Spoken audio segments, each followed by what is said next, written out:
It's the final week of our final track of our annual summer series, MixTape. This year, it's State Fair Edition. Some of you have been waiting for a Jelly Roll song. Well, this is your week. Our final track is Jelly Roll's hit song, Save Me. It's a song that cuts to the heart of those who struggle with addictions. Some of those who are so ensnared by such addictions that they're to the point where they see no way out. All that they seem to be able to do is just cry out, save me. And the reality is, some of you who are watching this may in fact be in the midst of such an addiction that you can't kick. Some of you might not be, but as I was able to share in the message this week, everyone experiences temptations. And Paul tells us this, no temptation has overtaken you that is not common to man. God is faithful and he will not let you be tempted beyond your ability. But with the temptation, he will also provide the way of escape that you may be able to endure it. It's interesting that Paul said here there's really no new temptation. There's nothing that you are fighting against right now that somebody didn't already fight against. But not only does Paul bring to the attention of the reader that there is no new temptation, he also lets us know that God is faithful and will also provide a way of escape. I remember my first thoughts when reading this, there's no way this can be true. The temptations that I face are way beyond what I can handle. And as far as a way out, well, when I'm in the middle of being tempted, I never seem to see any such way out. But here's the thing. In the process, I discovered something about myself when it came to these temptations. And maybe if you are willing to be honest, you can relate. We rarely struggle with temptation. Usually we surrender to temptation. You see, a struggle assumes that we put up a fight.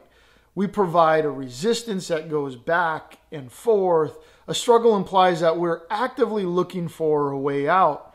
Because if we are looking, the text assures us that God is faithful, therefore he will give us a way out when we seek it. Sometimes these can be big moments.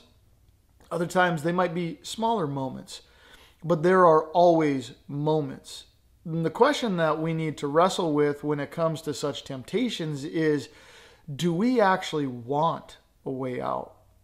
As I spoke in the message, even if we do want a way out, we seem to find ourselves at some point frustrated, and we'll ask ourselves, why can't I stop?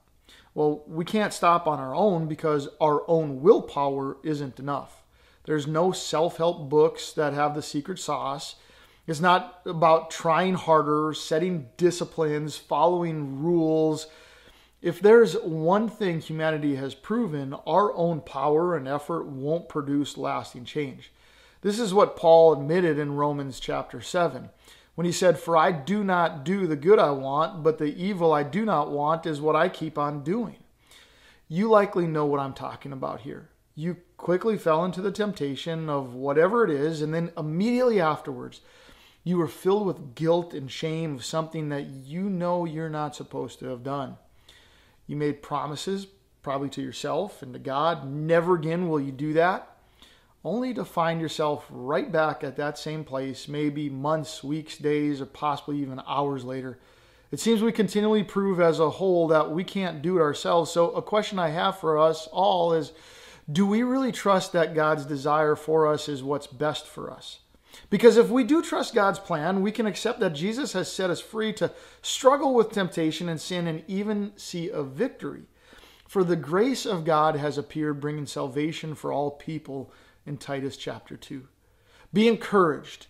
The grace of God offers salvation to all people, and grace and forgiveness of God never runs out. But let's be real. Our expectation should not be instant perfection, rather a progress that as we experience real and lasting change that is a reflection of God's grace on the inside. So come on, let's struggle well. Let's stand firm on God's grace and experience the fullness in the way of Jesus Christ. You see, I don't know what each of your temptations are.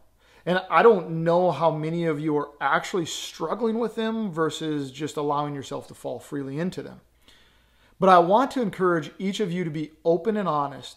Be transparent, not only with yourself and with God, but also with your group. See, group life is about more than just exploring the Bible to better know God. It's about more than just building relationships as you better get to know one another. It's also an opportunity to make a difference in the lives of others in your group as you support one another, you pray for each other, you bear each other's burdens as each of you grow and progress as a follower of Jesus. Thank you for once again joining us with our group sessions at The Pursuit.